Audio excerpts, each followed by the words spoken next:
do you expect today?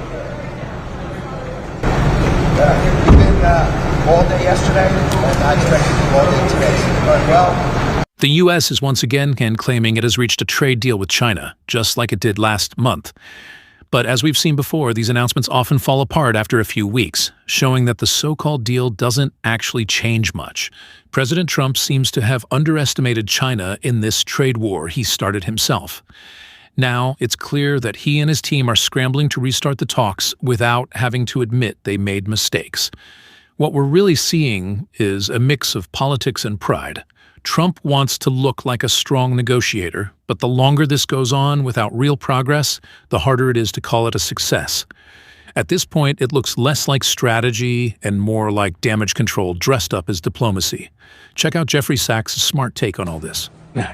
The U.S. was desperate to get things back on track before the U.S. auto industry closed down. China has the upper hand in all of this. The United States doesn't know what to do because, look, China's very successful. It's going to remain very successful. This goes against the American game plan of primacy, which is an anachronistic idea that the U.S. runs the show. The Americans can't quite get it out of their heads that they don't run the show anymore. It's not that China runs the show. It's that we're in a multipolar world. And so we are still having these eruptions where America is trying to show how tough it is, how strong it is, how indispensable it is, but it ain't. So this is why we are back to square one in this sense. We're not at the end of the story. The U.S. is not stable.